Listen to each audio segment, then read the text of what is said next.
Every building holds what happened inside it. The stone remembers. The walls absorb. The floors carry the weight of every person who ever crossed them, whether they left on their own feet or did not leave at all. History's most notorious prisons were not just buildings. They were the edges of the world. The places society built to contain what it could not face. Alcatraz, Eastern State Penitentiary, the Tower of London. Millions of people visit these places every year. They walk the corridors. They read the plaques. They take the photographs. They leave. But some of the people who worked inside them, the guards, the investigators, the last ones out, experienced something the tour does not include. Something the plaques do not mention. Something that suggested these buildings were not finished with the people they once held. These are 3 of those accounts. Real testimonies. Real places. Real history. And something inside it that refused to end. Story number 1. Eastern State Penitentiary, Philadelphia, 1829. Eastern State Penitentiary in Philadelphia was the most expensive building in America. When it opened in 1829, it was built to break men, not through violence, through silence. The philosophy was called the Pennsylvania system. Each prisoner was held in total isolation. A single cell, a single skylight they called the Eye of God. No contact with other prisoners. No conversation. No sound beyond the stone walls. And their own thoughts. They wore hoods when moved through the corridors, so they could not see each other. Guards wore socks over their boots, so prisoners could not hear them coming. The isolation drove men mad. Documented. Recorded. Acknowledged. At the time. Still they continued. The penitentiary held some of America's most notorious criminals. Al Capone was incarcerated there in 1929. His cell was furnished. A rug, a lamp. And Al Capone, by multiple accounts, refused to sleep in his cell at night. His guards reported that Capone would wake screaming, that he would beg to be allowed to leave the lights on, that he spoke in his cell to someone who was not there. He called the name James. James Clark. One of the 7 men killed in the St. Valentine's Day Massacre. On Capone's orders, the guards filed reports. Multiple guards. Over multiple nights. Al Capone, one of the most feared men in America, wept in his cell and begged a dead man to leave him alone. Eastern State closed in 1971. It became a ruin, then a museum. The staff who work there today will tell you, if you ask them directly, that something in the building has not accepted the transition. Cackling figures reported in Cellblock 12. A face that appears in the gun tower. A dark shape that slides down the walls of Cellblock 6. A locksmith hired to restore the cells in 1991. Who refused to return. After his first day inside, he said the building watched him. Not the cameras. Not the other workers. The building. He said he felt 100 years of isolation, looking at him from behind every cell door. He said it was the most intelligent thing he had ever been afraid of. Eastern State Penitentiary held 75,000 people in its 142 years of operation. Many of them died inside its walls. The Pennsylvania system was eventually declared a form of torture by international observers. The building still stands. You can visit it. You can walk the corridors. You can look through the cell doors. Most people who do report the same thing. The feeling that something is looking back. Story number 2. Alcatraz Federal Penitentiary, San Francisco Bay, 1934. Alcatraz Island sits 1¼ miles off the coast of San Francisco. In clear weather you can see the city from the Cellblock windows. The lights, the movement, the life. Close enough to see. Impossible to reach. The federal penitentiary operated from 1934 to 1963. 29 years. It held some of the most dangerous men in American history. Machine Gun Kelly, Robert Stroud, the Birdman, and 36 men who attempted to escape. Of those 36, 23 were recaptured. 6 were shot and killed. 2 drowned. 5 were never found. Their fate is officially listed as unknown. They went into the bay. They did not come back. Whether they reached the shore, no one has ever been able to say. The island was transferred to the National Park Service in 1972. It became a tourist site. Rangers began working in the building. I am going to tell you now about the accounts collected from park rangers who have worked overnight on Alcatraz. These accounts are documented. They have been collected by researchers, multiple rangers over multiple decades, working independently. The most reported location is Cellblock D, also called the Hole, the solitary confinement block, where inmates were held in complete darkness, for days or weeks at a time. A ranger working alone in Cellblock D, in the early 1980s, reported hearing, from inside a sealed cell, the sound of someone crying. Not a sound from outside the building. Not a mechanical sound. Crying. From inside a cell that was empty and locked. She opened the cell. Empty. She stood in the doorway.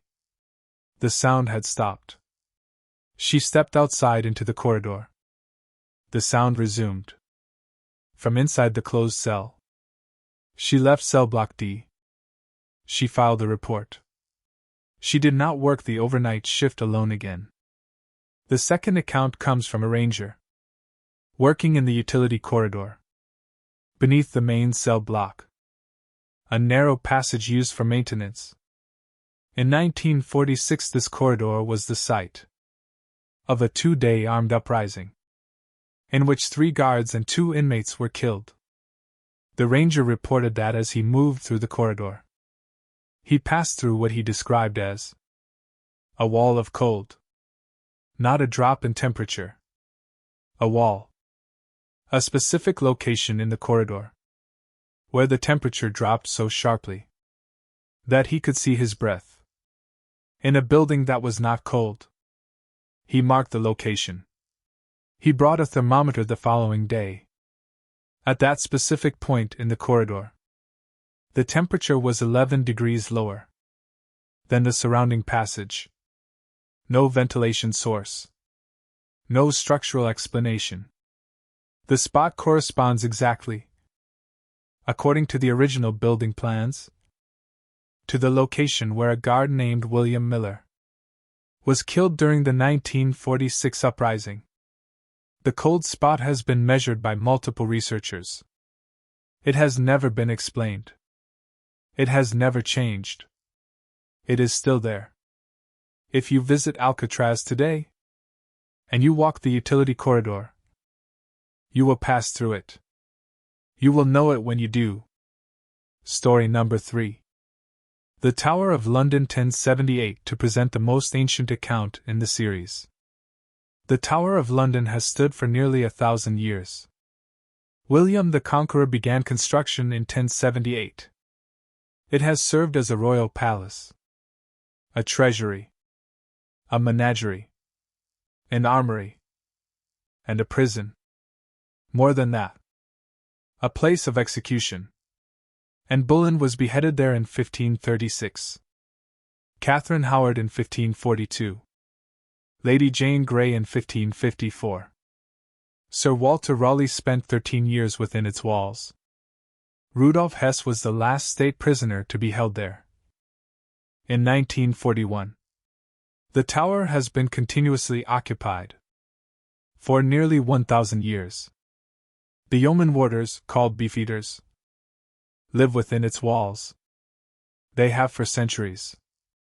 I am going to tell you 3 specific accounts, recorded by yeoman warders, across 3 different centuries. Accounts that are archived.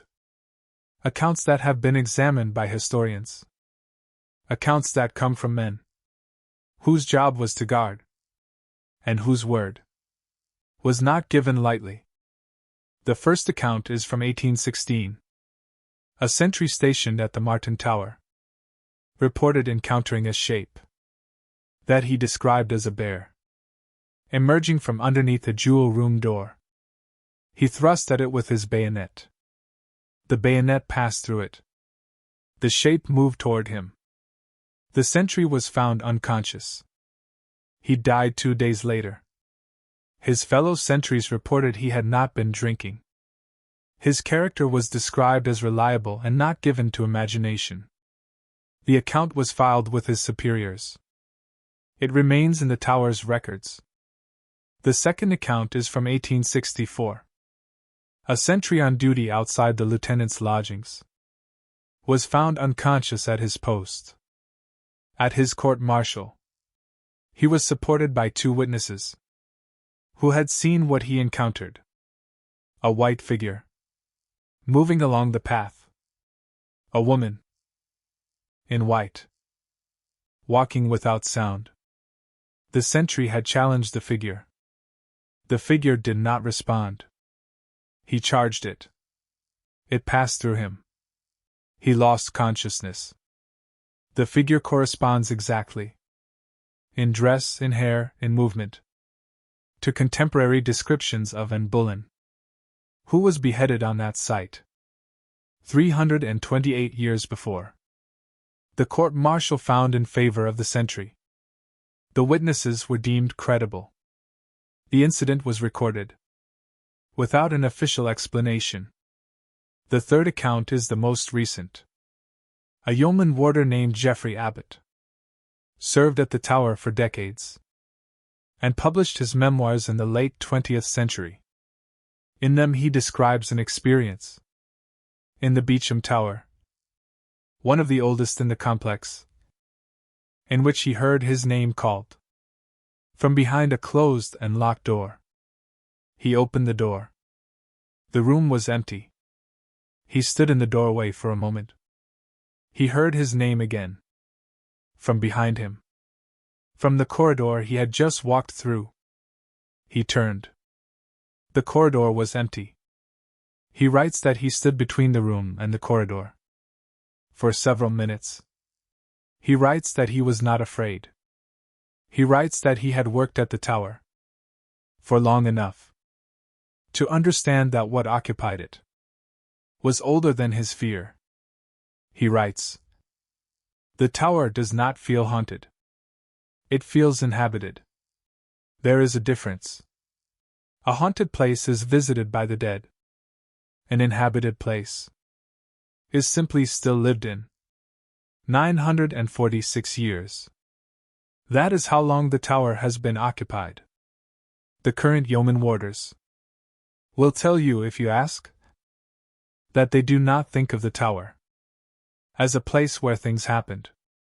They think of it as a place where things continue. Music holds maybe rises fractionally the sound of all 3 buildings in one.